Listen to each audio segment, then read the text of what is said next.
রাজধানীর মিরপুরের পল্লবীতে গোলাম কিবরিয়া নামে এক যুবদল নেতাকে গুলি করে হত্যা করা হয়েছে সোমবার। আমরা আমাদের বিরতির আগে আপনাদের জানাচ্ছিলাম একটি হার্ডওয়্যারের দোকানে এই হত্যাকাণ্ডের ঘটনাটি ঘটে। এই মুহূর্তে সোহরাওয়ার্দী হাসপাতালের মর্গের সামনে আছেন আমাদের সহকর্মী সাব্বির আহমেদ। ঘটনার বিস্তারিত জানতে আমরা যুক্ত হচ্ছি তার সঙ্গে। সাব্বির, এই যে হার্ডওয়্যারের দোকানটির কথা বলছি সেটিতে তো আসলে সিসিটিভি ক্যামেরা ছিল। আমরা যেমনটি দেখছিলাম যে গোলাম কিবরিয়াকে কাছ থেকে গুলি করার যে দৃশ্য সেটি কিন্তু দেখা যাচ্ছিল। তাহলে হত্যাকারী কাউকে কি শনাক্ত করা আসলে সম্ভব হয়েছে?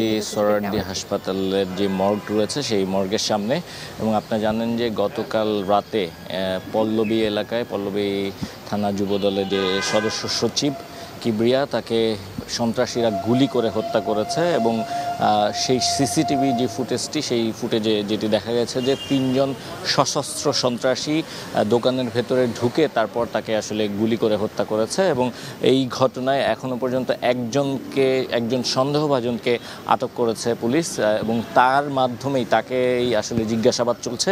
এবং এই মুহূর্তে মর্গে তার যে মরদেহটি রয়েছে সেই মরদেহর পোস্টমর্টেম ময়নাতদন্ত যেটি রয়েছে আনুষ্ঠানিক, সেই ময়নাতদন্ত চলছে। এবং তার নিহতের পরিবারের যে সদস্যরা রয়েছেন তারা এখানে অবস্থান করছেন। এবং তিনি যেহেতু একটি রাজনৈতিক দলের নেতা ছিলেন, এবং তিনি যেহেতু যুবদলের সদস্য সচিব হিসেবে পল্লবী থানা যুবদলের সদস্য সচিব ছিলেন, তাই তার অঙ্গ সংগঠনের যে নেতাকর্মীরা রয়েছে তারা আসলে এখানে অবস্থান করছেন। এবং কিছুক্ষণ আগে এখান থেকে ময়নাতদন্তে যারা করছেন তাদের সঙ্গে আমরা কথা বলেছি।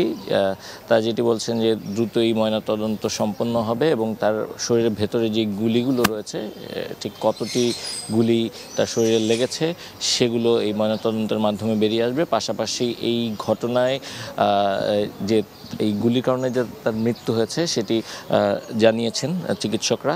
এবং একটি বিষয় একটু জানাতে চাই যে তার পরিবারের সদস্য যারা রয়েছেন তারা যেটি বলছেন যে আসলে তারা কাউকেই সন্দেহের বাইরে রাখতে চান না, যেহেতু তিনি একটি রাজনৈতিক দলের সঙ্গে জড়িত ছিলেন।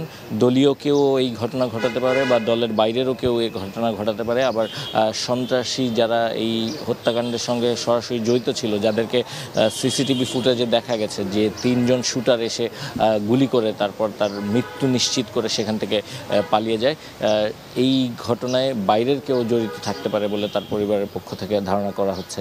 তো সব মিলিয়ে পুলিশের পক্ষ থেকে যেটি জানানো হয়েছে যে তারা যেই একজনকে আটক করেছেন সন্দেহভাজন, সেই একজনকে জিজ্ঞাসাবাদ করছেন। এবং এই হত্যাকাণ্ডের ঘটনায় যারা এই জড়িত ছিল তারা 3টি মোটরসাইকেলে করে মোট 6 জন সেখানে স্পটে এসেছিলেন, আর 3 জন কিলিং মিশনে অংশ নিয়েছেন। এবং তারপরই আসলে তারা চলে গেছেন। আসলে ঠিক কী কারণে এই হত্যাকাণ্ড, সেই মোটিভটা হয়তো বা পুলিশ যে তদন্ত করছে সে তদন্ত শেষে জানা যাবে। তো এই ছিল এই মুহূর্তে সোহরাওয়ার্দী মেডিকেল কলেজ হাসপাতালের সামনের থেকে পল্লবী থানা যুবদলের যে সদস্য সচিব কিবরিয়া হত্যাকাণ্ডের ব্যাপারে সবশেষ।